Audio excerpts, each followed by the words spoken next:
The first agenda item is approval of the June and August meeting minutes. May I have a motion to approve? So move. Do we have a second? Second. All in favor say aye. Aye. Opposed? Great, thank you. We have a number of consent agenda items which are enumerated in your materials in detail. Some points, the manual requires one meeting a year to be designated an annual meeting of the board, and it must be held in Charlottesville. This meeting today is the annual meeting, and we are voting on making next year's annual meeting the September meeting as well. Exclusion of directors and officers is required because we do classified research for the federal government. I'm excluded from the exemption because I have a security clearance as a rector. See, I am a spy. The rest of you are exempt from the security clearance requirements. We're now required by statute to approve the policy on electronic meetings annually. That policy is in your materials. We've had a policy in place for a couple of years that the board approved, and there are only minor changes to it this year. The policy closely follows the law on electronic meetings. May I have a motion to approve the consent agenda? All in favor say aye. Aye. Opposed? Great, thank you. Next, we take up the action items that are in your materials. Number one, executive committee. You are electing the executive committee of the board. The slate is in your materials, and it contains my recommendations. May I have a motion to approve the slate? So moved. Do we have a second? Second. All in favor say aye. Aye. Opposed? Great, thank you. The slate is approved, and we now have a new executive committee. Memorial resolutions. We have two memorial resolutions in your materials for visitors emeriti Ben Warthen and W.L. Lyons Brown, also known as Lee. They were great friends of the university in so many ways. As you may know, Brown College is named for the Brown family, who funded the development of the residential college and many other programs and projects around the university. Dr. Long, will you please read the resolution for Ben Warthen? Thank you, Mr. Rector. It's a privilege to read this from my good friend Ben. Memorial resolution for Benjamin Pollard, Alsop, Warthen. Whereas Benjamin P.A. Warthen, a native of Richmond, Virginia, took a bachelor's degree in history and a J.D. from the School of Law, as well as a degree from the London School of Economics. And whereas Mr. Warthen was a member of Phi Kappa Psi, where he was actively engaged all of his adult life, including as a member of the board and as a mentor to students. And whereas Mr. Warthen served in the U.S. Army as a company commander, and whereas over his career, Mr. Warthen was a partner in several law firms, including Benedetti, Gilmore, Warthen, and Dalton, and was the founder and publisher of Richmond State News. He was honored this year for 50 years of service in the Virginia State Bar Association, and whereas Mr. Warthen served on Richmond City Council from 1992 to 1994 and was active on a number of civic boards and committees in Richmond, and whereas with a deep knowledge and interest in the history of Virginia, Mr. Warthen lent his expertise to his community as a member of the Virginia Historical Society and the board of the Poe Museum, as well as other organizations dedicated to studying and preserving Virginia history. And whereas Mr. Warthen also was fond of the outdoors and restoring antique cars and old houses and enjoyed spending time on his mountaintop property in Albemarle County. And whereas Mr. Warthen was appointed to the Board of Visitors by Governor Gilmore, serving from 1998 to 2002, and whereas Benjamin P.A. Warthen passed away on July 3rd, 2024, resolved the members of the Board of Visitors commend the life and devoted service of Benjamin Pollard, Alsop, Warthen, mourn his passing, and express their deepest condolences to his wife Terry, his son Thomas, his family, and many friends. Thank you, Dr. Long. Mr. Payne, will you please read the resolution for Lee Brown? Whereas William Lee Lyons Brown, Jr., a native of Prospect, Kentucky, took a bachelor's degree in history with distinction from the College of Arts and Sciences in 1958 and a BS in foreign trade from the American Graduate School of International Management in 1960. And whereas Lee Brown was a member of the Raven Society and a resident of the Lawn in his fourth year, whereas Mr. Brown had an extraordinary career in public service. He was the U.S. Ambassador to Austria under President George W. Bush, a member of the President's Advisory Committee for Trade Policy and Negotiation under Presidents Reagan, George H.W. Bush, and Clinton. And he received the Chevalier Order of Merit Agricola from the French government in 1974 and was appointed Honorary Consul of France for 15 years from 1975 to 1990, and he served in the U.S. Army Reserve from 1964 to 1966. Whereas Ambassador Brown served as Director, President, CEO, and Chairman of the Board at Brown Forman Corporation, a consumer products company founded by his great-grandfather. And whereas Ambassador Brown served as the Chair of the Board of several arts and business organizations, including the World Monuments Fund, Winterthur Museum and Gardens, the J.B. Speed Art Museum in Louisville, and the American Business Conference. He was a member of the boards of numerous corporations and nonprofit organizations, including the Thomas Jefferson Foundation, which owns and operates Monticello, and the trustees of the National Gallery of Art. And whereas Ambassador Brown was an engaged alumnus, friend of the university, giving generously of his time and treasure, he served as president of the Alumni Association, was active in the university's capital campaign, including providing a family gift to endow the first residential college. And whereas Ambassador Brown was appointed to the Board of Visitors by Governor Lyons, he served from 1988 to 1995 and chaired the Student Affairs and Athletics Committee. And whereas William Lee Lyons Brown Jr.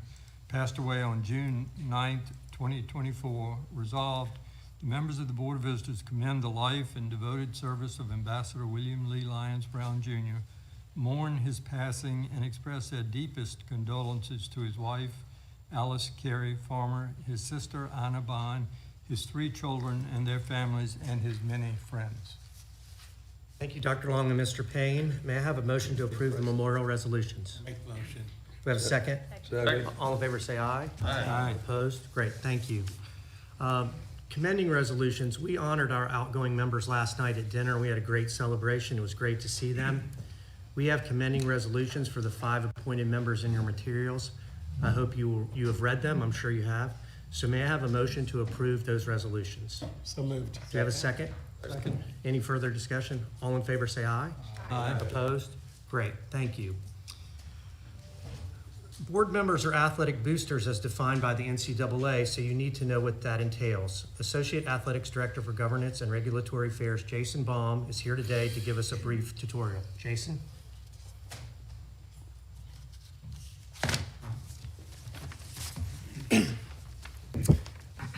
Thank you for having us today. I don't know if there's a PowerPoint, we sent one, but if not, I could also just go through the information right now as well too. Do we have one, Susan? A PowerPoint? No. Oh, sorry about that. Sorry, we sent one a while ago, so sorry about that. So we'll discuss everything just that late. So NCAA Constitution Article 6 discusses the information that outlines that the NCAA, that the institution is responsible for adhering to all NCAA rules and conference rules. It also talks about that the president has the ultimate authority and responsibility that we adhere to all NCAA rules. The president here, just like most institutions, has delegated that authority to the athletic director, so the director of athletics. The director of athletics has empowered the athletics compliance office to make sure that we educate all constituencies about NCAA rules, we monitor all NCAA rules, and we give interpretations about NCAA rules. As Rector Hardy mentioned, a booster is something that we always are very mindful of. University of Virginia is responsible for the actions of all of its boosters.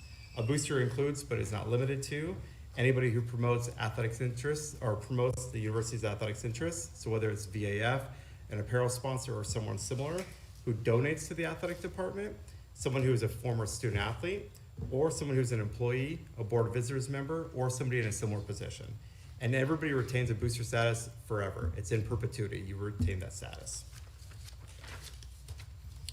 With regard to recruiting, there's specific times in which a student athlete can act, or prospective student athlete can actually be recruited. So NCAA rules outline literally when and who could recruit student athletes. A student athlete cannot be recruited. A prospective student athlete is anywhere between 9th and 12th grade. Generally, it outlines when they can start to be recruited, which is around their junior year, and it fluctuates per sport. And it's only our actually accountable coaches who can engage in recruiting. So boosters, everybody in this room, us, we cannot engage in recruiting. That's whether it's on grounds or off grounds. There's not supposed to be any type of recruiting activity. There's limited exceptions for someone like a former student athlete, but other than that, it's our coaches who are supposed to be engaging in that activity. The next thing we want to cover is student athlete employment. It's okay for student athletes to be employed, but they must perform that work that's commensurate. They must perform work, they must be paid at a rate that's commensurate with their abilities, and at a rate that's commensurate with their experience and comparable to somebody else who would be doing a similar job. That brings us into name, image, and likeness. So name, image, and likeness, we have a state law. We also have NCAA rules that permit this. So NIL activities are permissible as long as there's quid pro quo. It is not pay for play, and it's not an inducement to attend the institution. We also can provide a little bit of assistance with regard to NIL now. NCAA rules have changed, so has our state law, and we can do a little bit more, whether it's with regard to identifying, facilitating, helping out with deals as well too, or things that we can now do a little bit more of. Extra benefits. So this is something that's been a classic issue with regard to college athletics. Student athletes are only allowed benefits that are available under the NCAA rules. And so, or a benefit that's available to all students. If it's not available under the NCAA rules or available to all students, then it's called extra benefits or extra benefit. An example is a loan from a booster, co-signing a note from a booster, use of an automobile from a booster. These are classic examples that you've seen over the years that are extra benefits. But if it's the benefits available to all students, like the discount at Harris Teeter for all students, then a student athlete can have that benefit as well too. Today, that's kind of the overview of what we want to talk about. We just want to give a primer about these rules. The Athletics Compliance Office is always available for help if there's any questions. I'm the Deputy AD for Legal and Regulatory Affairs. I'm here to help. James Cullimore, who's beside me, is a Senior Associate AD for Legal and Regulatory Affairs. He oversees the Compliance Office. Any of us could help out with this information, and we're happy to help out on any questions, whether it's recruiting, name, image, likeness, or anything in the future of college athletics. Thank you, Jason. Are there any questions for Jason? I guess in retrospect, always treat yourself as a booster no matter what you do, Yes. and call you if we have any questions. So. I think that surmised it pretty well, yes. Okay, great. Thank you. All right, thank you. The ACC requires the board chairs and president of member schools to sign a certification that says the board has delegated authority to the president to operate the athletics program. I'm going to read the certification, and after the meeting, Jim and I will sign it. We've already signed it, by the way. Participation in the ACC conference is contingent on signing and returning this certification. This does not require your approval, only certification that you are aware of it. Quote, as chair of the governing board at the University of Virginia, I attest that, 1, responsibility for the administration of the athletics program has been delegated to the president of the institution. 2, the president has the mandate and support of the board to operate a program of integrity and full compliance with NCAA, conference, and all other relevant rules and regulations. And 3, the president, in consultation with the faculty, athletics representative, and the athletic director, determines how the institutional vote shall be cast on issues of athletics policy presented to the NCAA and the conference. Do we have any questions or comments about that? Oh, great. So Jim and I have signed the certification here, and we'll turn that back over to, if you'd hand that down there to Susan, that would be great. Thank you. Now are my remarks. I would like to welcome our new members to the annual meeting, Porter Wilkinson, David Webb, David Okonkwo, Marvin Gillum, and Dan Brody, as well as our faculty representative, Michael Kennedy. Our student representative, Lisa Capellant, began her tenure June 1, so she's now a veteran. We are pleased to have you on the Board of Visitors, and I hope and expect that you will work collegially with the returning members as well as our leadership to lead this great institution to further its important missions of teaching, research, service, and patient care. Last night, we had a great celebration in honor of our visitors emeriti. One of the great moments of the evening was former Rector Jim Murray's speech. For those of you that could not attend or had to leave early, I asked Jim for his permission to share his speech with the board, and he humbly agreed. Susan will be sending this to the entire board. Jim quoted and requoted a former rector, a person I know pretty well, Bill Goodwin, who made sure to remind former boards multiple times during his tenure and during meetings that, quote, this is a great university. As you might expect, my wife Molly and I were honored and proud to hear Jim speak so admiringly and thoughtfully about Bill, the grandfather of our 5 sons and affectionately referred to as Pop Pop. I bring this up because I think as this board continues its important work, it is imperative that we keep this message in mind. This is a great university. Another way to say it, as I've quoted my dear friend and late friend John Colley, great universities like UVA stand the test of time. I also encourage new board members and current members to review occasionally the Statement of Board Responsibilities and the Board Manual. These will help guide you during your service on the board, and of course, you're always welcome to reach out to me or Carlos or any other leaders on the board to get guidance. One responsibility that I will call special attention to is visitors participate in the life of the university, including attending major university events like fall convocation and final exercises. I believe that by participating in the university, you will become more educated board members. It is important to visit UVA-Wise if you have not done so already. It is truly a gem in Southwest Virginia and one of our proudest accomplishments. UVA graduation is a joyous occasion in which we celebrate our graduating students. I encourage you all to attend graduation this year if you can. It really is a wonderful ending celebration to a successful academic year. As Dr. Long mentioned yesterday, the commissioning ceremony during graduation is an exceptional event, as well as the donning of the kente. As we saw yesterday during our student presentations, and as we see all the time through the work of our talented student representatives, through our talented student representative, Lisa Kopelnik, we have an exceptional group of students who will be the next generation of citizen leaders. In closing, I look forward to working with you for the rest of this academic year. This is a great university. Usually at this time, we would ask our Faculty Senate Chair to provide remarks. Professor Jim Lambert of the Department of Systems and Information Engineering and Civil and Environmental Engineering in the School of Engineering, that's a lot of engineerings, is the new chair.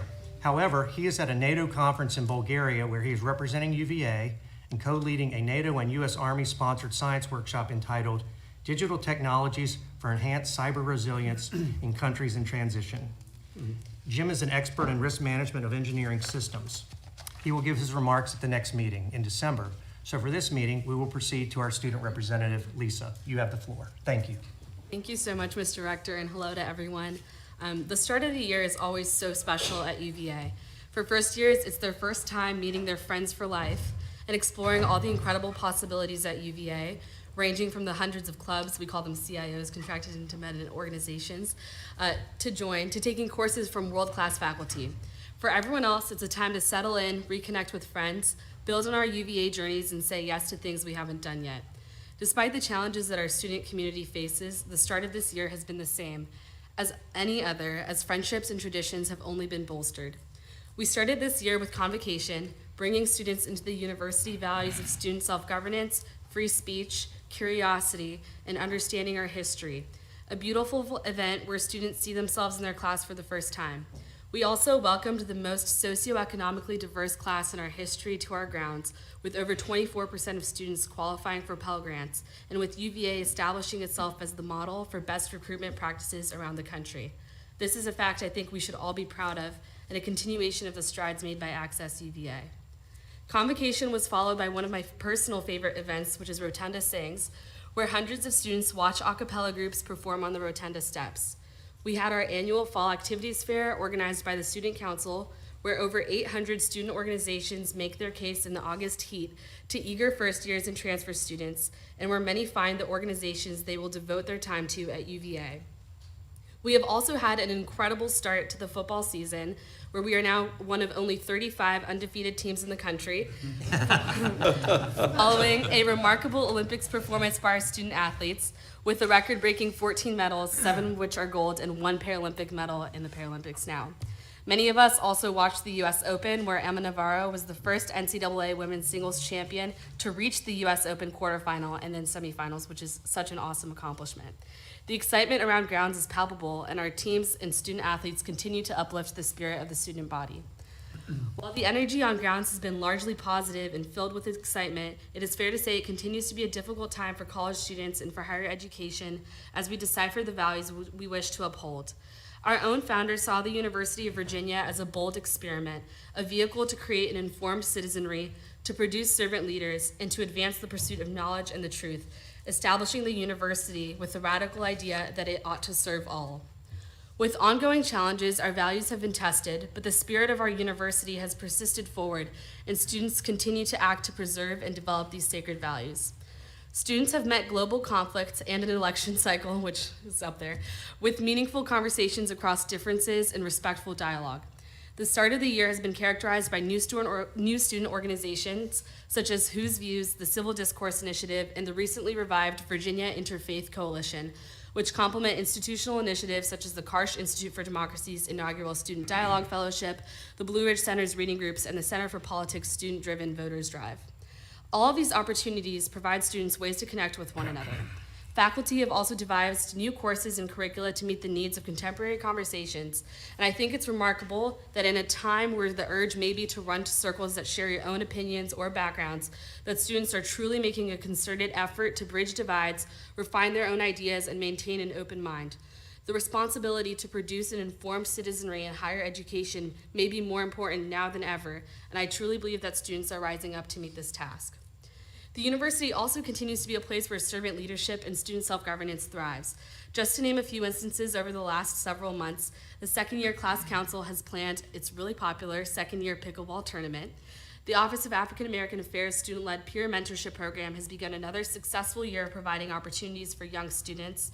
Student athletes on the swim and football teams helped move in new first-year students at the beginning of the year, and student-led service organizations have already provided ample opportunities for students to give back to the Charlottesville community. The honor and judiciary committees continue to treat every student conduct case with utmost care and due diligence with a perspective only fellow students can offer.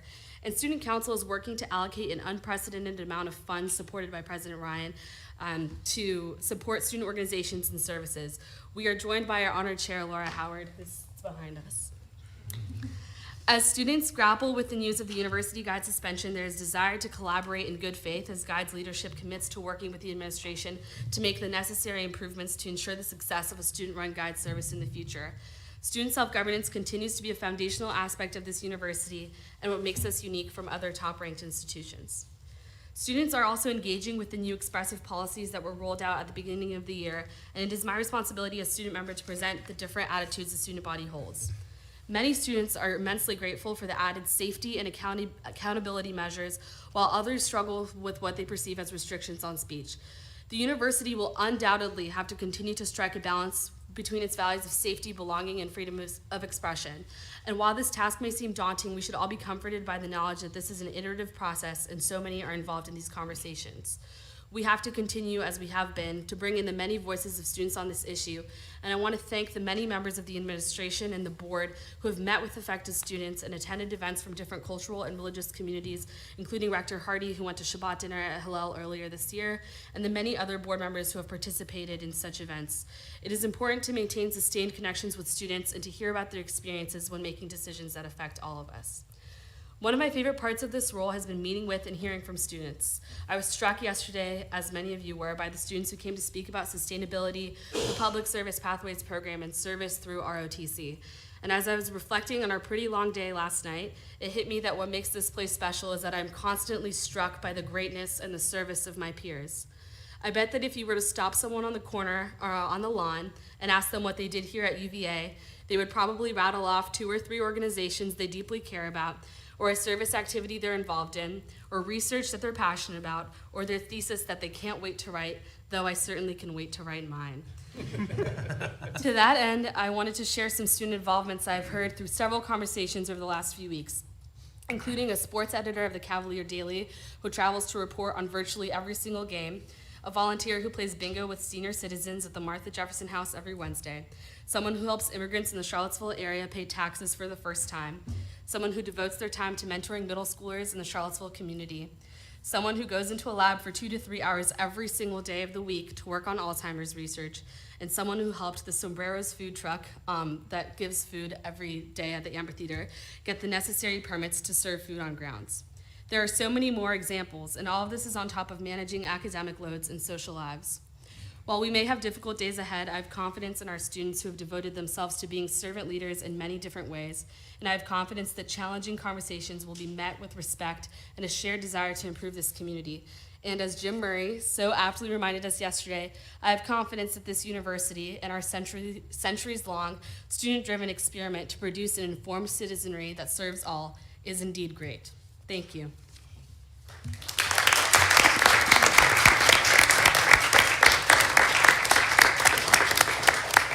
Do you have any questions for Lisa? Great, thank you for that presentation. The Gifting Grants report is a written report in your materials. Please take the time to look at it. We are most fortunate to have very generous donors, some of whom have sat around this table in the past and are here now. Thank you for your support of our university. And with that, I'll turn the leadership discussion over to Jim Ryan. Thank you, Robert. My question for Lisa is, would you like to give my remarks next? So for the new board members, and welcome to all of you, what I normally do in my portion of the meeting is to talk about one piece of good news that you might not have heard about, and you should, one challenge, and then one item for feedback. I'm actually going to present 2 items for feedback, so the good news and the challenge will be quite brief. In terms of the good news, you may have heard this, but if you haven't, you should.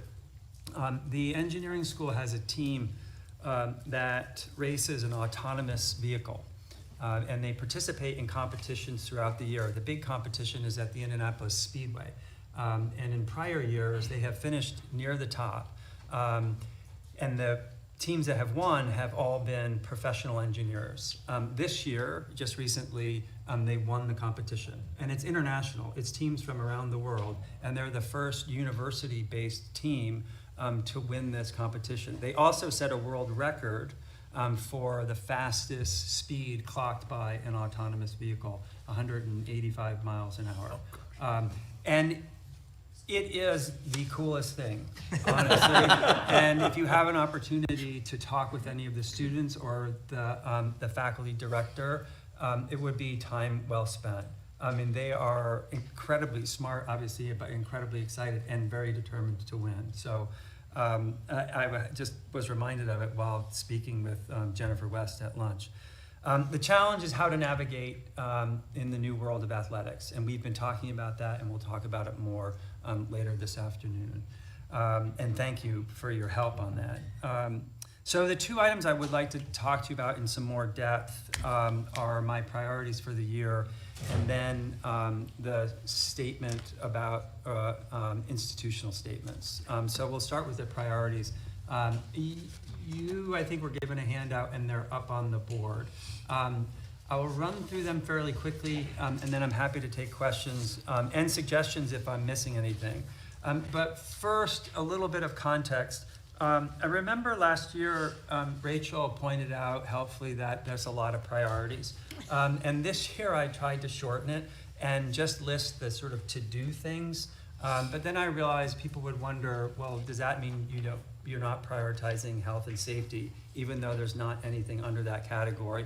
So one of the reasons it's long is because it has a combination of ongoing things that I have to monitor.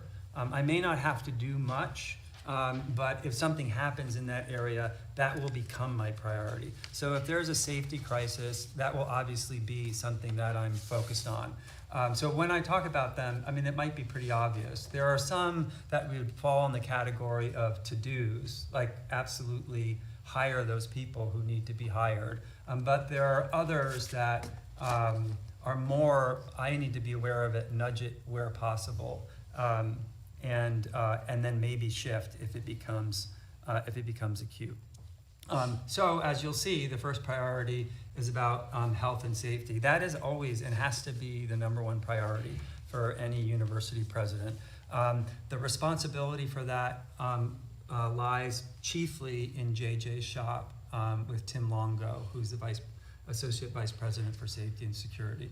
He does a phenomenal job, but as we've seen over the last several years, every now and then there's a crisis, and then that has to occupy my attention as well. Recruitment and retention.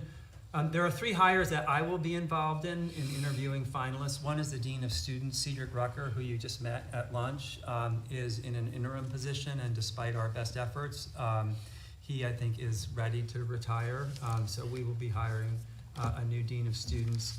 I'm the executive director of the Manning Institute. That search is going along very well, and I will talk with the finalists as well. And that's absolutely a critical position given the investment that all of us are making in that institute.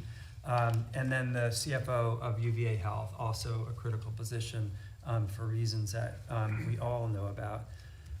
The second, retention is also key. And here I don't play that big a role, but every now and then my office can help out. So working with the EVPs or the deans or VPs to retain key faculty and staff I will be called on every now and then. So to give you one example, we received an unrestricted gift, and it was really designed, the only direction was to use it to make a real difference. And so the two things that we're doing are, one, using it to help retain really star faculty who are being wooed by other schools, and to give students access to international experiences. I'll explain the latter in a little bit.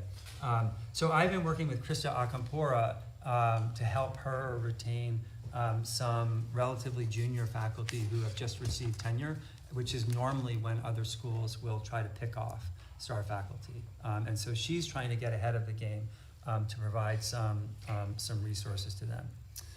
The third, teaching and student experience.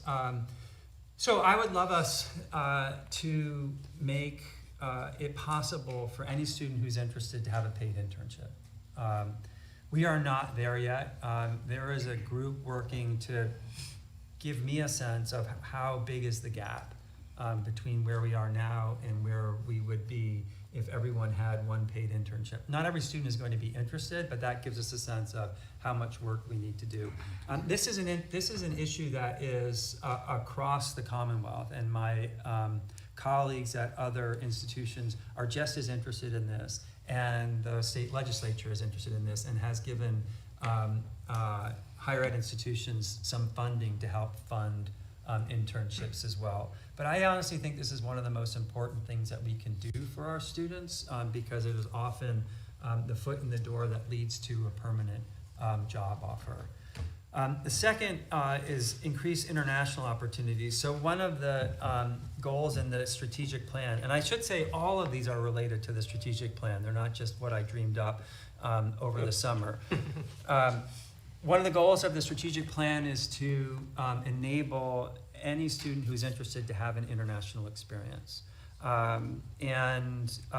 We have been increasing those, but we still have a ways to go.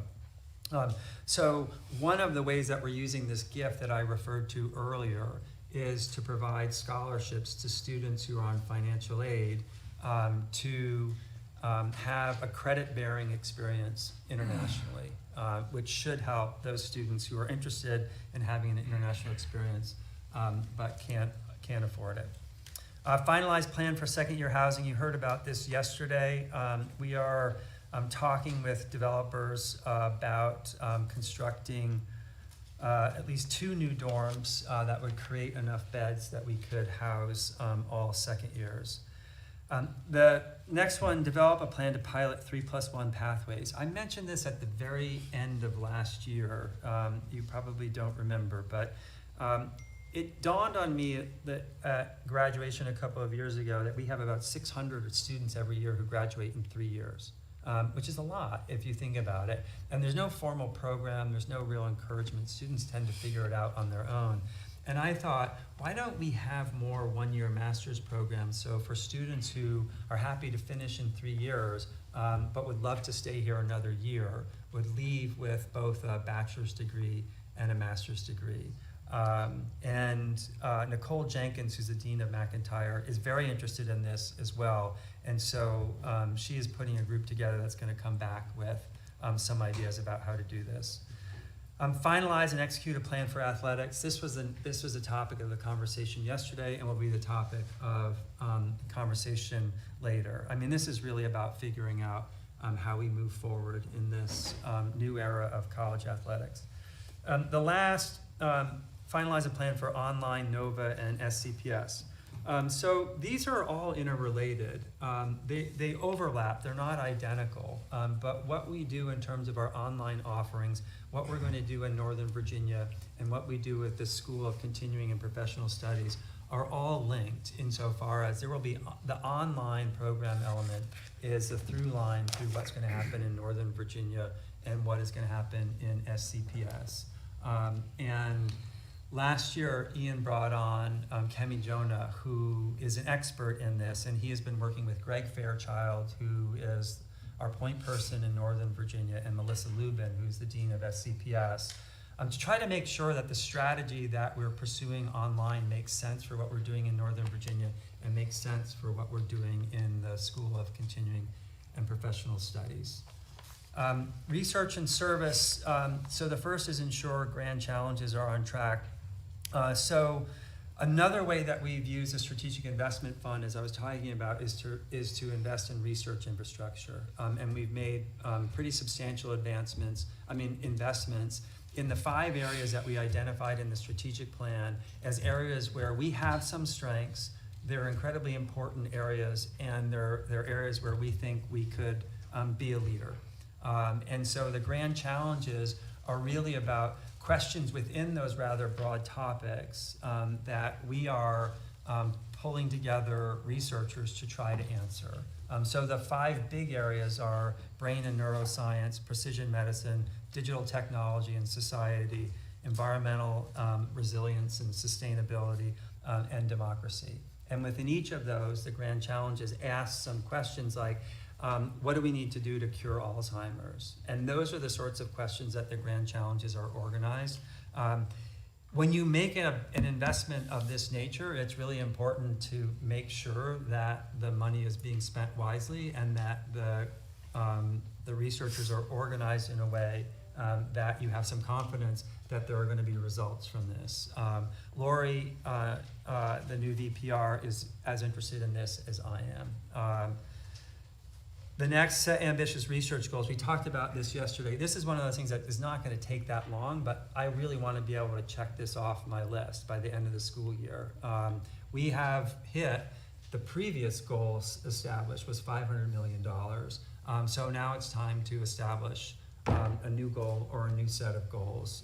And that has been delayed because of the transition in the VPR's office, but that needs to be front and center this year. Finalized plans for a data center. We absolutely need a data center. Ian could talk about that in more detail if you're interested. We are close to finish, but we need to get it over the finish line. This is back to the Manning Institute of Biotechnology. This is going to be one of the most important buildings we construct, and it's a huge investment, and it's a complicated building. So I have been involved, as is Paul and JJ and others and Craig, in making sure that this construction is on time and on budget, because it's a new venture for us, and there's a lot riding on it. The next is secure funding for a pan-university entrepreneurship initiative. This should also mean the planning around the pan-university entrepreneurship initiative. We're pretty far down the road in that, with Mike Lennox at the helm, and it is going to require some central funding, and so I'm in the process of trying to secure some funding to support that. Last item on this is the President's Council on UVA Community Partnerships. For those of you who are new, it was in my first year that I set up this group to identify areas of interest, common interest between UVA and the community, where we might be able to partner to make some progress. So to give you one example, one of the topics that was listed was jobs and wages. And so one of the things that UVA did was create the Pipelines and Pathways program. And this has been incredibly successful. And it is a group at UVA who is working hard to make clear to the community what jobs are available at UVA, especially entry-level jobs, and making sure that those who are interested in working at UVA can access those jobs. Like I said, it has been incredibly successful in terms of the number of people who have been hired. There are now 1,000 people in the pipeline. So this has been great for UVA because you don't want vacant jobs left vacant, but it's also been great for the community because people who have been looking at you to work at UVA now feel like there's a much easier path to working at UVA. And I think it's also shifting the reputation of UVA in the community as a place that actually wants people from the community to work here. Turning to the capital campaign, we really should finish the campaign over $5.5 billion. We're at 5.3, so I expect we'll go well past that. Secure additional funding for the Center for the Arts. I think Doug raised this question yesterday. We are looking to raise at least $100 million. We have about 60 so far. We will only be able to move forward on this project, though, if and when we get funding from the state. Or it would be done in phases. But right now, the vision is a performing arts center, the 2 museums, and then the music department, all in that same space, which is why the price tag is so high. But after a lot of conversations, we thought it would be great if those things could be next to each other, which is why this is an incredibly ambitious project. The last on this, how schools and units meet their goals. So we not only have an overall goal for the university and the capital campaign, which is $5 billion, but each school and major unit has its own goal. So you heard Donna Henry talk earlier about the goal of the college at Wise is $100 million. The law school has a goal, the health system has a goal. And so what we would love, I'm looking at Mark, is if the university, well, we already crossed the $5 billion mark, but not all schools and units have hit their individual goals. So one of the things that Mark and I will be doing is trying to help those schools and units get over the finish line. All right, can you go to the next slide? So the sustain and strengthen community. Some of this is about building on the work of the Religious Diversity Task Force. Again, most of this will be through Ian, but I think it's something I need to stay engaged with as well. 6B, there's an awful lot contained in 6B. I feel like one of the most important parts of my job is to do what I can to help the community hang together. And there's no substitute to spending time with people in doing that. So I have and will continue to spend time with students, faculty, staff, alums, our neighbors in Charlottesville, and elected officials. It is time consuming, but it's incredibly fulfilling, and I think it's really important. We are still continuing to respond to the shootings from November 2022, including staying in touch with the families and others who have been affected. We are still holding on to the external review until the criminal proceedings are complete. Unclear when that is going to happen, but when it is, we will obviously have to be really thoughtful about how we release the external review. And then the last, actually linking up to what Lisa was talking about, I think it's important, especially at this time, to continue to promote and protect freedom of expression consistent with university policies, which allow an enormous range of speech, and we need to make it clear that it does, and we also need to make it clear that our commitment to free speech remains as strong as ever. UVA Health, the 3 things up there that are most on my mind are the financial remediation, implementation of the new ERP, and then moving forward as a community. And I will be involved in all 3 of those. I won't be driving it, but I will absolutely be involved. I'm staying with UVA Wise. Donna Henry is a great partner, and as you now know, if you didn't before, UVA Wise is a gem of a place, and a remarkable place, and going against the trend of small public liberal arts colleges, that it's on an upward trajectory, whereas many are not. They're neutral or on a downward trajectory. And a lot of that is due to people like Marvin and Marcia, and also Donna Henry. And I think it's incumbent upon me to make sure that UVA is doing what we can to ensure their continued success. Last, and then I will stop. Looking ahead, and this is kind of a cheating category, but I wasn't sure where else to put these. AI strategy. So we have groups thinking about AI in teaching, AI in research, and AI in operations. And AI will be relevant to all 3 of those categories I am not leading any of those, but I am involved with all three, and we will bring back to the board what our thinking is in each of those areas. And then the last, and we talked about this earlier in the Finance Committee, planning for the next round of SIF, which we'll be able to talk about in December. So that is a quick trip through my priorities. And one of the reasons I do this is because at the end of the year, as a board, you should pull out these priorities and we should have a conversation about what was I able to get done, what didn't I get done, and what might have come up that we weren't expecting that I had to spend time on. But I'm curious if I'm missing something big. Not that I'm looking. Rachel wants me to add a few more. I do.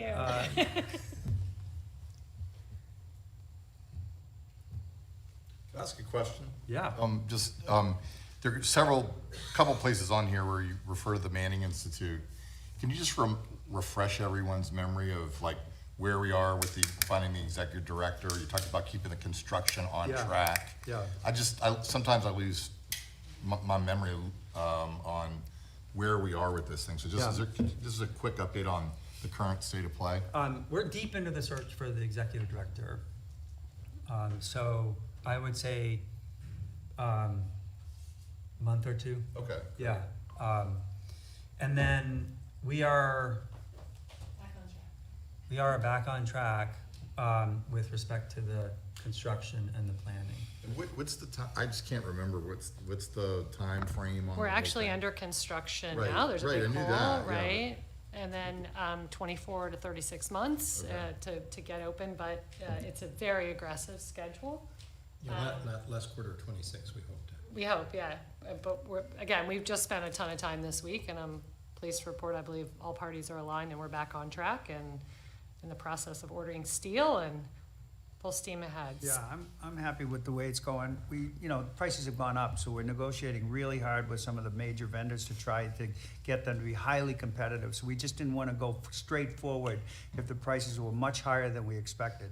So we went back and delayed a little bit, but now it's back on track to work really hard to knock these prices down and get some of the vendors, instead of UVA, paying for some of these high-priced stuff that we think that was overpriced. Now, it may or may not be, but we're going back, bidding some things that for the mechanical, electrical, and plumbing that was high, kind of getting into more detail than we should.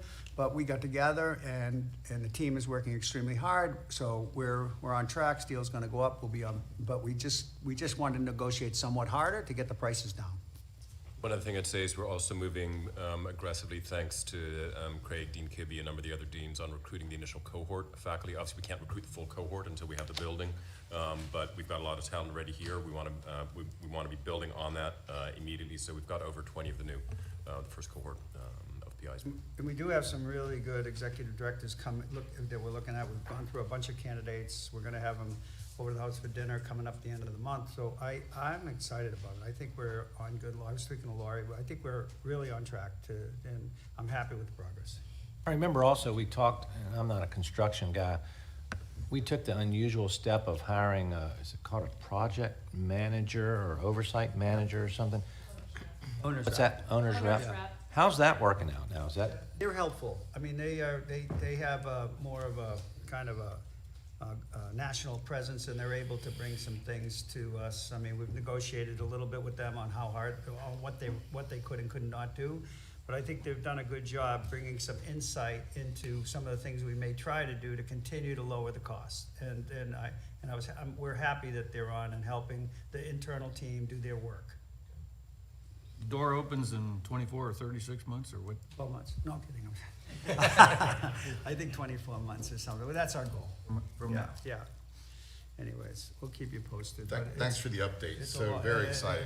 We're deeply involved. It's a lot of work. I have our real estate team helping too, so everybody, and Jim's done a great job, JJ, the internal team has done a good job, Craig, for sure. So, I mean, it's a big project, as Jim said. It's a lot of work, and we want to ensure it's right. So a lot of cool heads prevail, and we're going to keep this going. We're going to be tough, so that's what we're going to do. Paul, can I ask a question?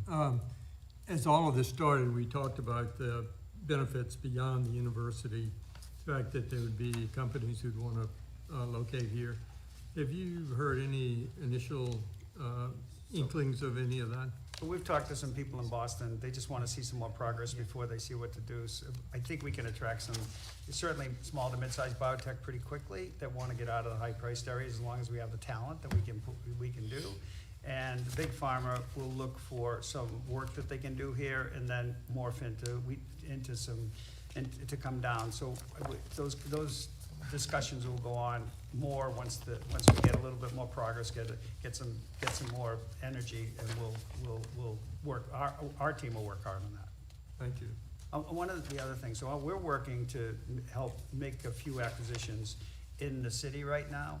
I mean, at the university right now, to bring some of our technologies, to turning them into companies, and we're gonna message in the next several months that those businesses that PBM Capital is investing in will stay here and work. So we're gonna create a couple of kind of prototypes through our venture group, and hopefully people will be, the science is incredible here, and I think it's underappreciated, but except we're finding it, so we're gonna talk about that in the next few months, and we'll maybe have one of these things to discuss with everybody, because we're gonna make a public announcement about it, maybe in the next 4 to 6 weeks. Jim, I like the idea of providing paid internships to all students who desire to have that type of experience. I'm wondering if that is part of the dean's responsibilities to go out and help find these paid internships, and whether that's part of their performance evaluation. No, it's really in career services. So they have a whole outfit that works on internships. That's right. It's in career services. There's a lot of work that's taking place across the university. Reed Gertler, who is the deputy provost, is also trying to coordinate to make sure that the career services function within student affairs is then linked into the academic mission, so we understand what kinds of internships students are looking for. But I would say the responsibilities between those offices. You did hear yesterday in Dr. Potter's presentation that faculty members or people with particular research projects will seek to find those opportunities for their students, and I think people are increasingly seeing that as part of their teaching mission, instruction in the classroom, instruction in the lab, but to create those. So it's kind of at that level, and then more at the senior student affairs provost office responsibility. Although it's possible that in the engineering school, there are internships available through the engineering school. Yes, and the other thing you And find in is McIntyre, sort of at this scale, the school, engineering is not a small school, but it's smaller than the college. And so the more sort of mission specific the school, the more they have internalized some of this work. Career services is for all students at the university, but because of the breadth, 50 different majors and infinite career tracks for students in the college, career services really kind of primarily thinks about what they can do to augment in the schools, but with the college students in mind. Yeah. So there's a lot of activity. McIntyre is great at this. Right. Engineering actually is very good at this. The ed school is very good at this for them. But again, they've got a bit more kind of a focused mission.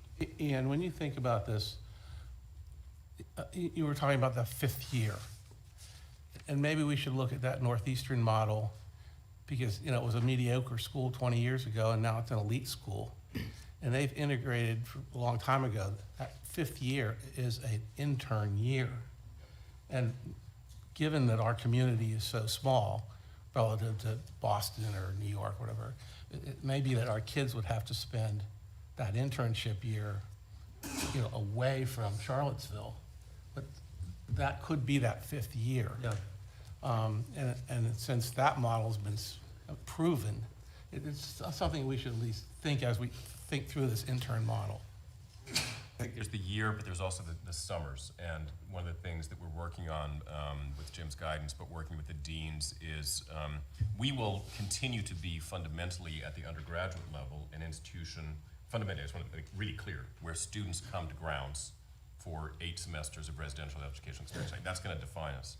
But we've kind of laid out this idea of beyond 8 semesters on grounds. And what that really kind of has in mind is you've got all of these interim periods of time, right? These summer periods. And essentially our model has been let the students do what they want in the summer. And there's a lot of good in that. But I've asked the deans to be more intentional about how they can begin to design programs that might really intentionally take advantage of that. So you might be able to get within 4 years, you might be able to get 2 degrees within 4 years. Or you might think about the 4 years, the 8-semester model, but then really kind of building in kind of co-op, experiential learning, internships, really being more deliberate about that. And then maybe pairing that with bringing ongoing educational opportunities to students as they are already out in their internships or globally. So bring the university to the students where they are.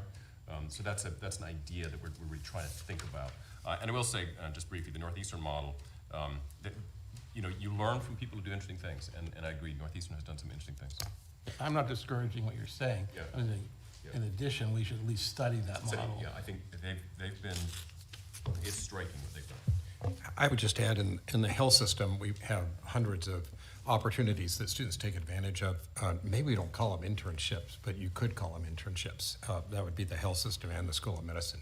Getting involved in clinical care, working in roles in the health system, and then, of course, working in, dozens of research labs in the School of Medicine. So maybe in some ways this is more semantics than it is anything else, because I do think there's a lot out there that people take advantage of. Just a question, on the 3+1, Yeah. are there issues there with accreditation, or we are beyond that and can do that tomorrow if in fact we get this program set up within the resources that we have? I don't think that there would be an accreditation issue for someone who's graduating in 3 years and then enrolls in an existing master's program. But I don't know if we have a sufficient number of one-year master's programs to meet the potential demand. And so if we create a new master's program, we would have to get permission from SHEV. Yes, that's right. Yeah, if it's existing program or program modification, then you don't need to.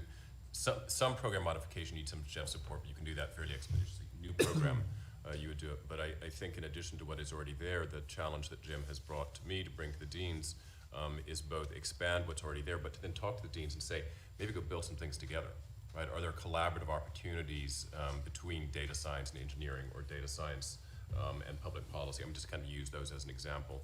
And there, in theory, you could begin before the end of the 3rd year, right? You could finish your undergraduate bachelor's degree coursework by year 3, but begin to take some of that coursework in advance. So I think there's a lot of opportunity for us there. And it is a big opportunity, because I don't know of other schools that are offering this particular option or program.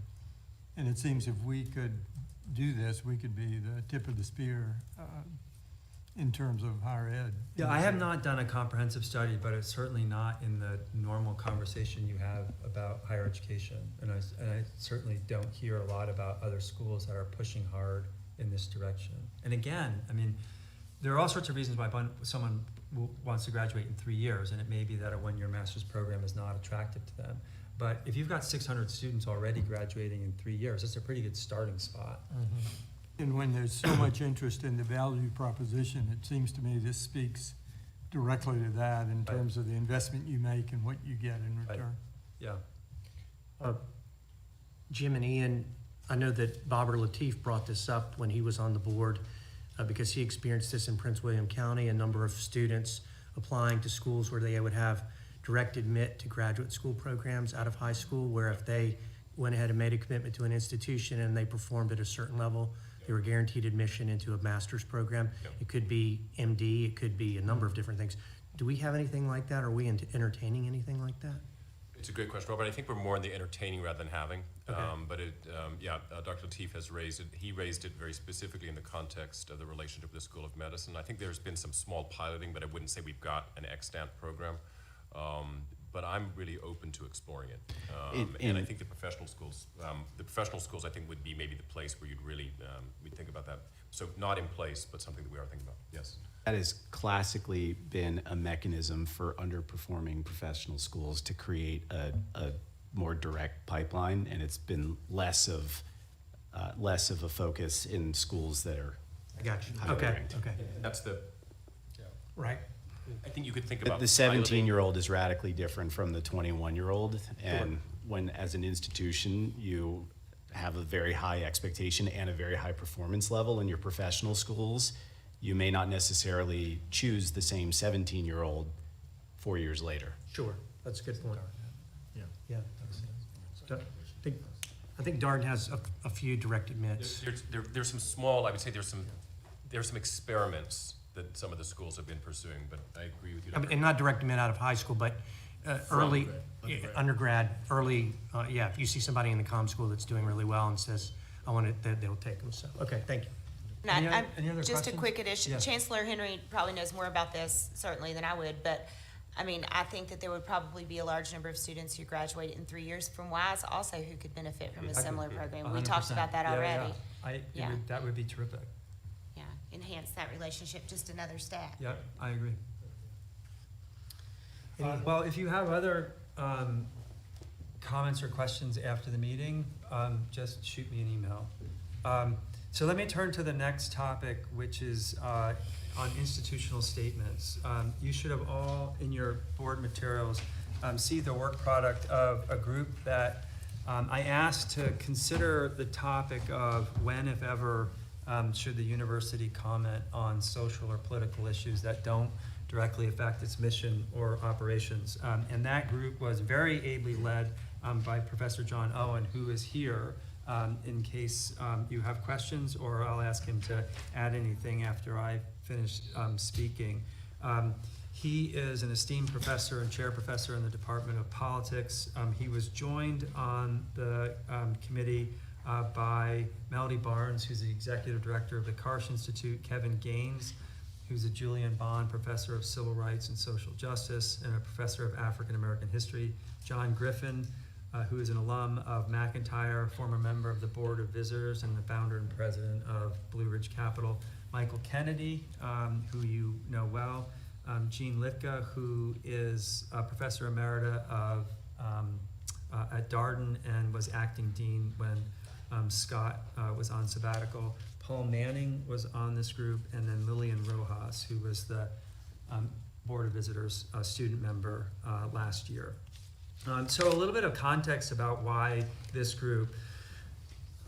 So not long after I started, I was faced with the question of when to comment on something that happened outside of the university. And the very first thing I commented on was a mass shooting at a synagogue in Pittsburgh. And I remember Dave Martell emailing me and saying, I can understand why you want to comment on this, but just know you're crossing a line, and once you start commenting, you're going to have to figure out when are you going to comment and when are you not. And I thought, well, this is just so horrific that I feel like I need to say something. But not surprisingly, I was quickly faced with the question of when to say something and when not. And so I said something when George Floyd was murdered. Other times I didn't. I heard from people who were wondering why I didn't say something about an issue that they really cared about. And then October 7th happened last year. And as you know, there was, over the course of 3 or 4 days, intense pressure for university presidents across the country to say something about the Hamas terrorist attack in Israel. And not just say something, but say, like, use specific words. And that brought to the fore just how tricky it is once you're in the universe of deciding when to say something. So I asked this group last winter, early spring, to take on this topic. And I asked them to just address the question. I didn't say they needed to land in one spot or another, but I was interested in them thinking through it and coming back with their best thinking. You should also know that there is a lineage of this in higher education that stems back to what is now called the Calvin Report from the University of Chicago that was issued in 1967. And the University of Chicago took a pretty strong stand against issuing any institutional statements on topics that don't affect the mission or operations of the University of Chicago. We contemplated making this a part of the committee's task that was formed a couple of years ago to issue a statement on free speech, the principles of free speech and free inquiry at UVA. But that was a meaty enough topic and a tricky enough topic that we didn't want to layer on the additionally tricky topic of when should universities, if ever, issue institutional statements. So this has been in the ether for quite some time. And as you know, because you've seen the document, the key recommendation is right at the very beginning. The University of Virginia should express no opinions about social and political questions, except as those questions directly affect its mission or operations. I agree and with the committee's recommendation and their rationale. I do believe that universities should be places where views can be challenged and differing viewpoints expressed without fear or favor. And that alone, I think, is a strong case for a university taking an institutional position on an issue that is being debated. As the Calvin report put it, I think the university should be the home to the critic, but not the critic itself. Relatedly, I think it can have a chilling effect on speech within the university if the university seems to have taken a particular position. And I also think there's a question, especially for a public university, around public trust. If the university comes down on an issue that has been politicized or is political and seems to be leaning left or right, I think that it interferes with the idea that the university should be home to a diverse array of voices and perspectives. So for all those reasons, many of which are explained in the statement itself, I concur with the work of the committee. I will add, and then I invite John to say anything he'd like. The report also talks about what we can do short of issuing statements that express an opinion on social or political issues. And this is something I talked to the committee about. The university, in my view, should be able to express empathy or sympathy when something horrible in the world happens that affects our students. I don't think there's anything wrong with expressing sorrow if a city is flooded or there's a hurricane or there's a war that affects students here. Nor do I think there's anything inappropriate in pointing students to resources that are available here if they're having a hard time because of what happened, or pointing them to educational experiences that they could have if they're interested in learning about the topic. So this is not about being silent in the face of something horrible that happens in the world, which seems a little bit odd given the constant communication that comes from universities. But it is about supporting our students in particular, but also faculty and staff, and pointing them to resources, either resources to help them with grief or resources that will help them learn more about a topic. So it's not about being completely silent and seeming like you're sticking your head in the sand. It's about not taking a position. Last is the statement also suggests that deans and department heads and faculty chairs also refrain because of the same reasons in terms of chilling speech and in terms of ensuring that this is a place where diverse viewpoints can be expressed without any fear. So, John, I don't know if you have anything to add. John has done yeoman's work on this. It was a diverse group across a lot of dimensions, and so a lot of different opinions. And I think the statement that he produced is first rate. Thank you, thank you, President Ryan.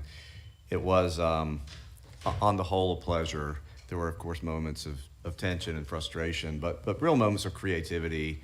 It became clear, I'll say a couple of things. First of all, it became clear that notwithstanding the diversity of the committee, the entire committee saw that some sort of policy or some sort of principles, let's say, of if not neutrality, then restraint. We struggled with the noun we wanted. We ended up not settling on any one noun, in fact. but there needed to be principles promulgated that under which the university would refrain from commenting on issues. And this is not simply partly to make the president's job more manageable, but we had, as President Ryan just said, we had precedents out there. The main one, the real touchstone for many universities is that Calvin report out of Chicago. But while our committee was doing its work, Harvard issued a statement. Stanford's faculty senate approved an actual policy. University of Pennsylvania has just a few days ago promulgated one. So this is going on in many places. We, as a committee, we began to talk fairly early in the process about Virginia distinctives, let's call them. We are a public university, and we're a special public university founded by Thomas Jefferson. So we looked back at the Rockfish Gap report. We looked back at more recent documents such as UVA's mission statement. And there emerged on the committee a consensus that we don't, and this is not to cast aspersions on you, Chicago or any other place, but we don't want to come across as occupying some Olympian height, protected from the world so we can do our academic work. Leave us alone so that we can think our great thoughts and do our experiments. The University of Virginia is embedded in society, and in fact, one of its main purposes is to help our republic function, to produce citizens and help the republic function. So from the get-go, we are supposed to serve the society, and a democratic society specifically. And so we felt we can embed this in the report, that academic freedom is not just for its own sake. It is really because this university in particular, we like to think all universities, but this one in particular, the one we're speaking for, exists for the society that serves it and which it serves. And so we justify academic freedom in part on that basis. We also note, as President Ryan said, that the university can only have that influence and have that role if it is trusted, if it is regarded as legitimate. And sometimes these statements can really, especially in a polarized society such as ours, really damage that trust. So there's more to say, but I will stop and welcome any questions you might have. This was really thoughtful. I think it was very well done. I'm curious if the committee then took this document and looked backwards at examples of instances where the president of the university made a statement and how it would have been different had the university followed this policy, and maybe most interestingly, where there are some where the committee, even with this policy, said, with this statement of principles, I would have done it differently, and some other members of the committee said, no, with this statement of principles, we would have done exactly the same thing. Like, you can now take this and look backwards and say how it would have applied in very specific situations. Did that kind of conversation occur? We did. We called this stress testing the document. And so we did some of that online and some in the meetings. And I cannot call to mind specific stories of that sort, but we decided this is not a panacea. This is not a magic wand that will solve all problems. And the world is going to throw problems and events at the university. But we were confident that, then there was a particular episode we thought this would have made it easier. And I projected, I pushed the committee to think about this November. What if X happens? What if Y happens? Or in January? So think about, because something probably will happen. And we decided, this would help. This would be better than having the counterfactual is no statement.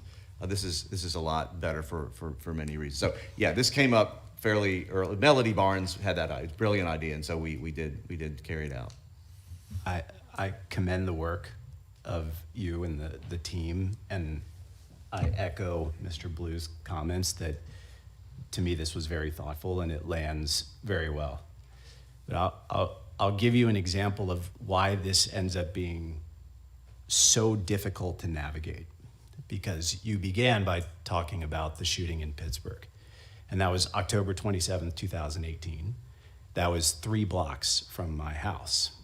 And all 3 of our kids on a Saturday morning were outside playing. So the first thing we did was find our kids.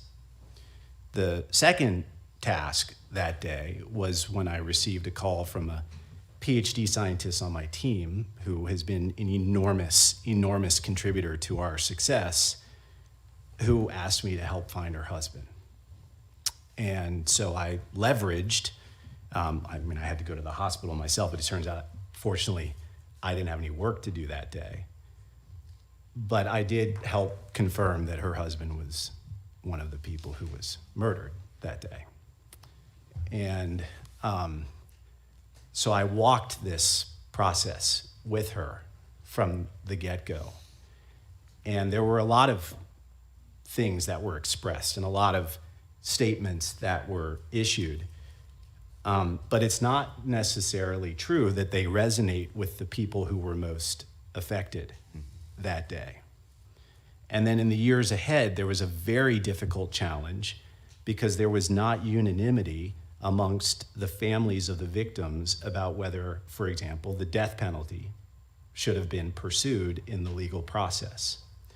And so if that was an incredibly difficult process to navigate for the people directly affected, it becomes extremely difficult for an outside entity to strike the exact right chord.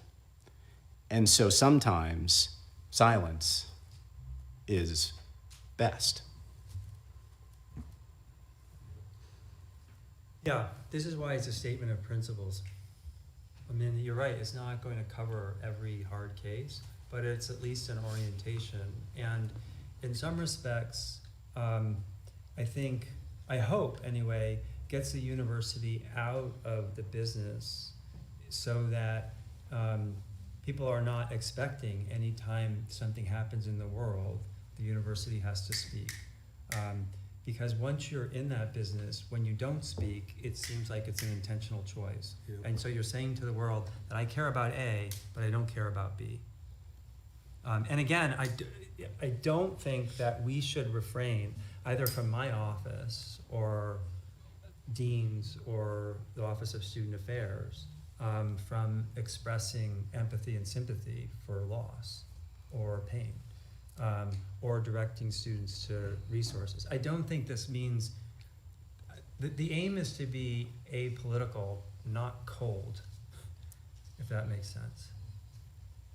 So, Mr. President, I guess following on, in terms of the three statements you mentioned, Pittsburgh Synagogue, George Floyd, and October 7th, as you think about those statements and as you think about this directive, would you have done something different then? Because they all affected our students. Yeah, I don't recall exactly what I said in each of them, but those would be good examples of figuring out a way to express empathy or sympathy and also pointing students to resources, either resources for grief or resources for education.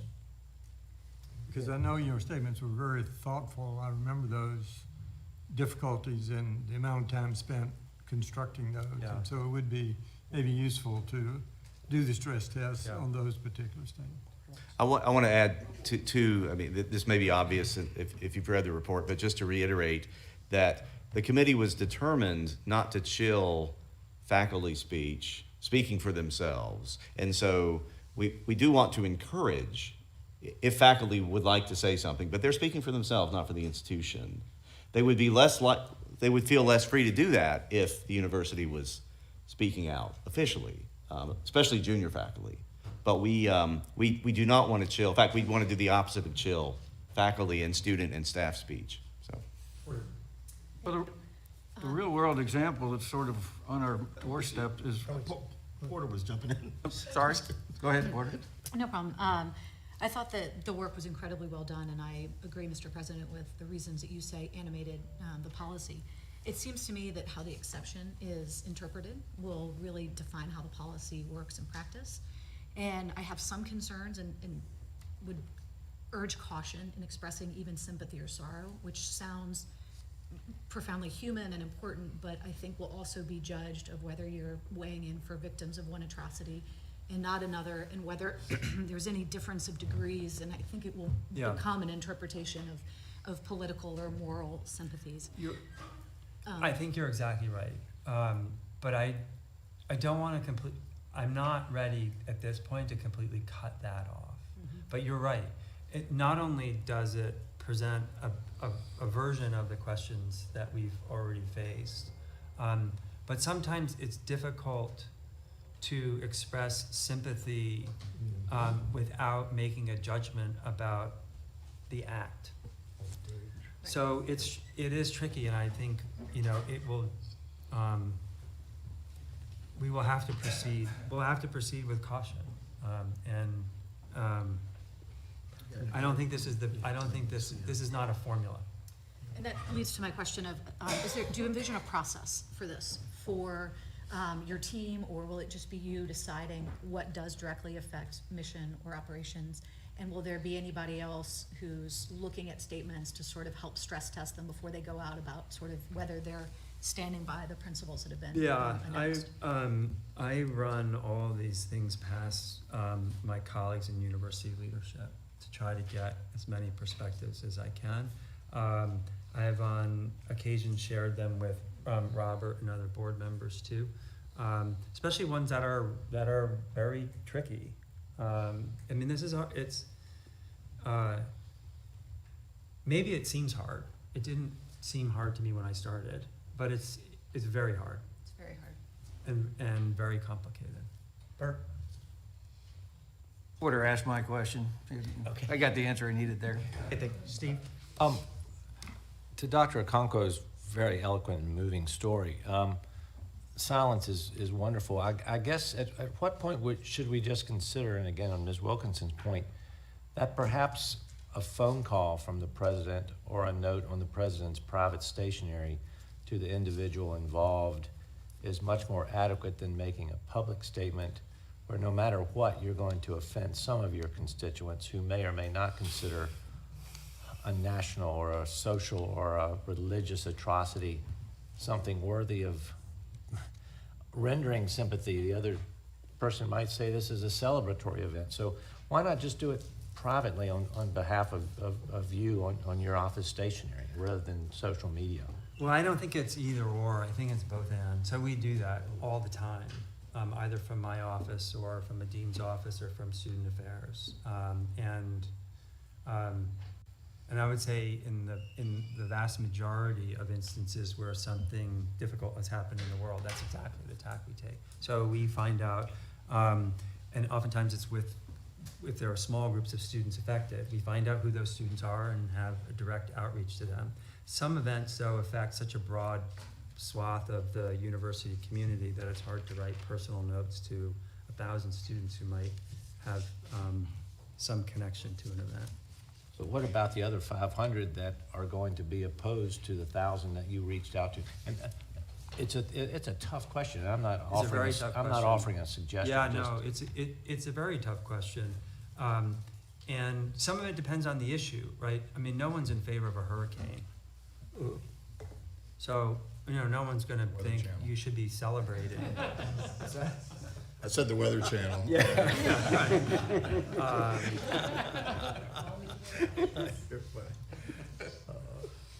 Lisa, and then Don.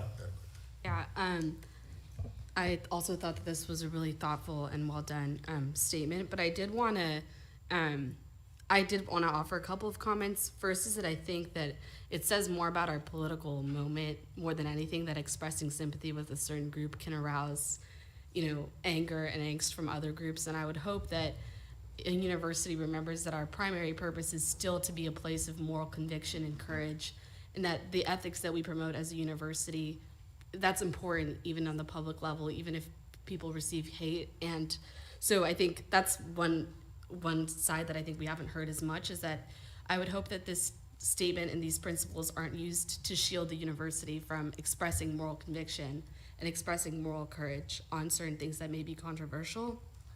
But I do think, of course, it's so important to ensure that speech is, protected and that speech isn't chilled, and that people feel comfortable and confident speaking, what they believe. But I don't think that we should be using principles to shield the university from speaking when it's important to speak and showing support to students who may have had really difficult experiences. I guess one question I had was that a lot of the discussion has been about reacting to incidents. You know, there's a shooting or there's a murder or something terrible that happens.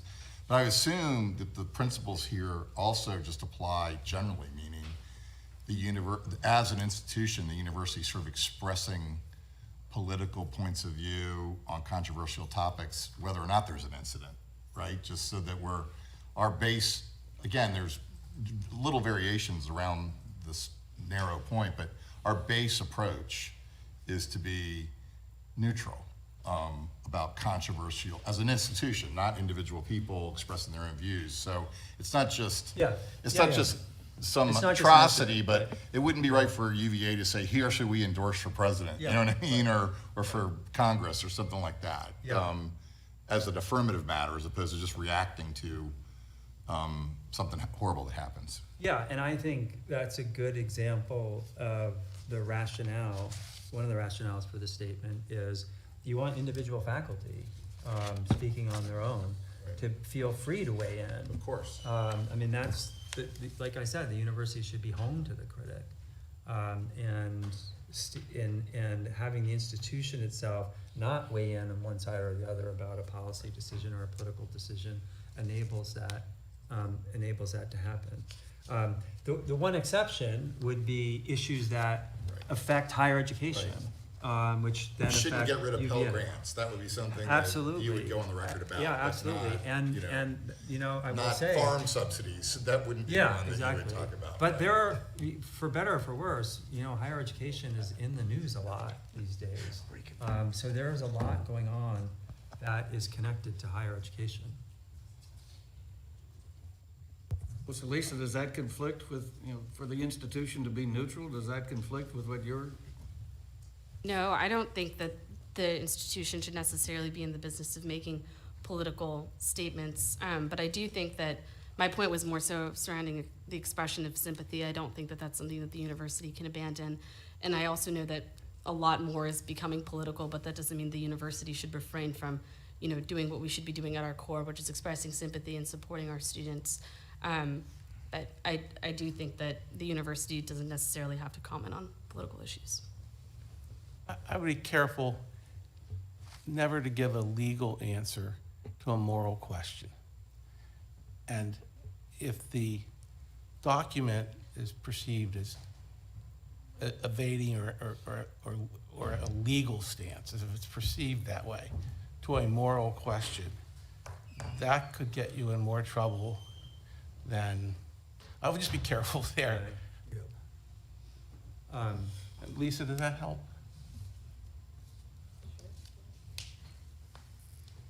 Yeah, fair enough. Do we have any other comments or regarding this?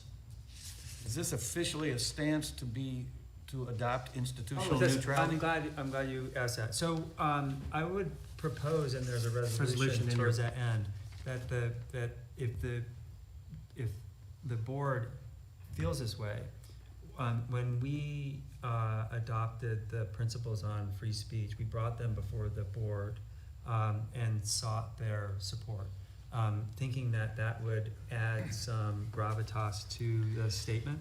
And so there's a resolution that would, just the board expressing support for this statement of principles. It's on page 17 of the full board. Is this basically the Calvin report?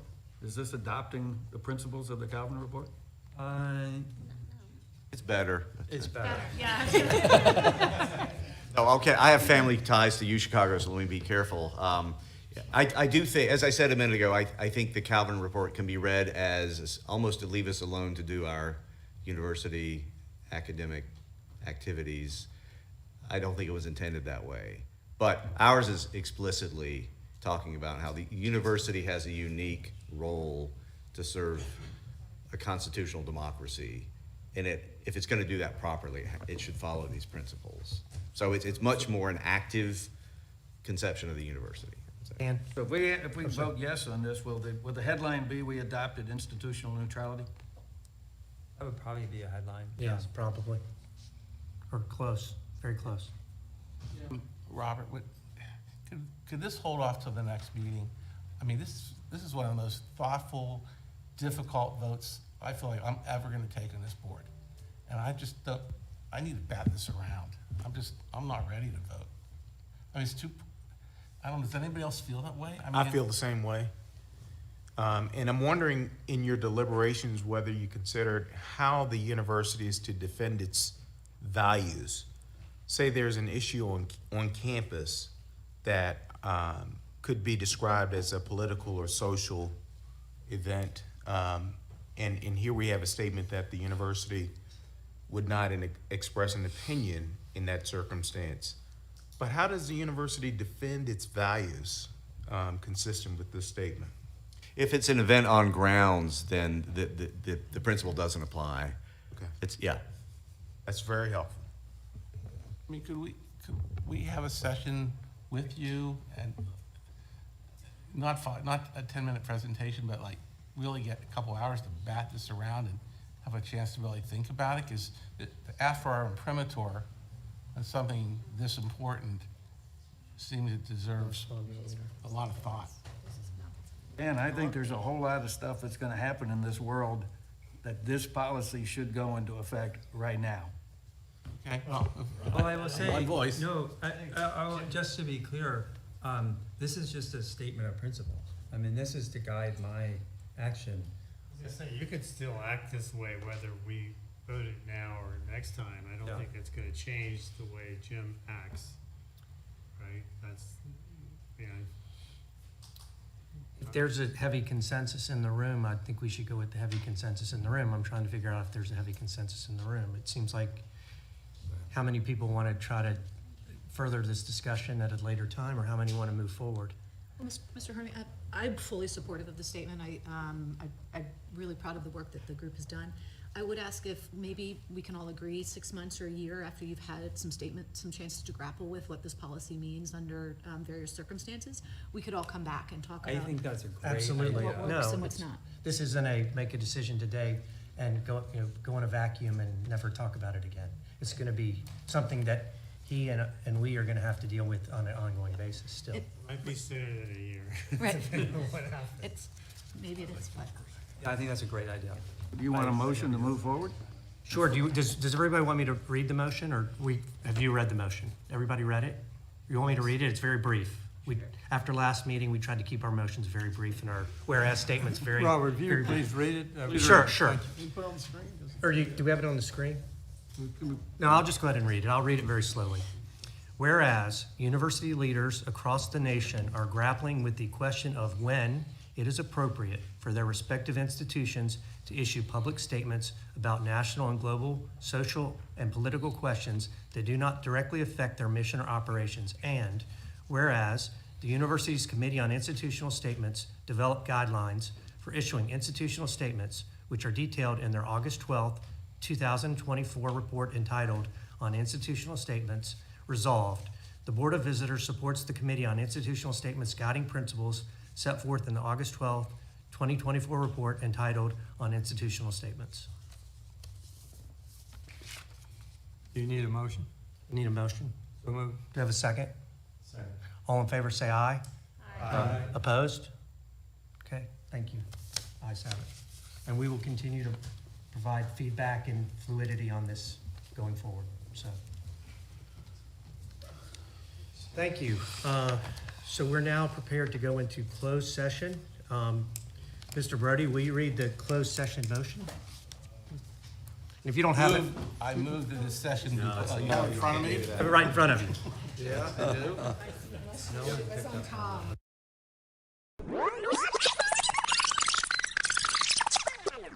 you read us out of closed session, please? Yes, if you just let me get there. Mr. Rector, I move that we vote on and record our certification that, to the best of each member's knowledge, only public business matters lawfully exempted from open meeting requirements and which were identified in the motion authorizing the closed session were heard, discussed, or considered in closed session. Great, we have a motion to go out of closed session. Do we have a second? Second. Great. Ms. Harris will now call the roll. Mr. Hardy. Aye. Mr. Brown. Aye. Mr. Blue. Mr. Brody. Aye. Mr. Ellis. Aye. Mr. Gillum. Aye. Mr. Harris. Aye. Dr. Long. Aye. Mr. Manning. Yes. Aye. Mr. Now. Yes. Dr. Okonkwo. Aye. Mr. Payne. Aye. Ms. Pillion. Aye. Ms. Sheridan. Aye. Mr. Webb. Aye. Mr. Wetmore. Aye. Ms. Wilkinson. Aye. Mr. Kennedy.